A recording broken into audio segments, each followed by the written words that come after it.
રાજકોટ લોકસભા બેઠક પરથી ભાજપના ઉમેદવાર પુરુષોત્તમ રૂપાલા હાલ ક્ષત્રિયોના રોષનો સામનો કરી રહ્યા છે।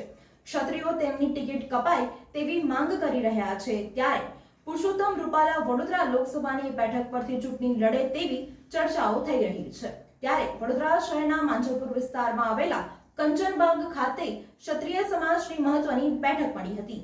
રાજકોટ લોકસભા બેઠક પરથી ભાજપના ઉમેદવાર પુરુષોત્તમ રૂપાલા હાલ ક્ષત્રિયોના રોષનો સામનો કરી રહ્યા છે। ક્ષત્રિયો ગમે તેમ કરીને રૂપાલાની ટિકિટ કાપવાની રાજહટ લઈને બેઠા છે। એવામાં હવે પાટીદારો સોશિયલ મીડિયા પર રૂપાલા પ્રત્યે સમર્થન દર્શાવી રહ્યા છે। ક્ષત્રિયોના રોષ બાદ રૂપાલા રાજકોટ છોડીને વડોદરા લોકસભાની બેઠક પરથી ચૂંટણી લડે તેવી ચર્ચાએ પણ જોર પકડ્યું હતું।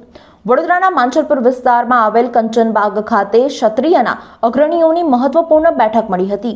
આ બેઠકમાં અગ્રણીઓ અને ક્ષત્રિય સમાજના લોકો જોડાયા હતા। જો કે ભાજપની ક્ષત્રિય સમાજ સાથે કરેલ સમાધાન માટેની બેઠક નિષ્ફળ નીવડી રહી, જેના બાદ એક એવી ચર્ચાએ જોર પકડ્યું હતું કે પુરુષોત્તમ રૂપાલા વડોદરાથી ચૂંટણી લડી શકે છે।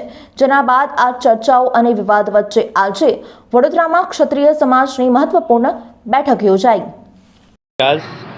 અમારે કોઈ સમાજ જોડે લેવા દેવી નથી કે કોઈનો વિરોધ નથી, ખાલી એકલા રૂપાલા જે બોલી રહ્યા છે, અમારી મા બહેન દીકરીઓની જે ટિપ્પણી કરી છે એના વિરોધમાં અમારી આ લડત છે ક્ષત્રિયોની, અને એના માટે અમે બધા ક્ષત્રિયો તૈયાર છે કે એને કોઈ એમાં ઊભા નહીં રાખીએ, બધા ક્ષત્રિયો ભેગા થઈને, એટલી ગેરંટી।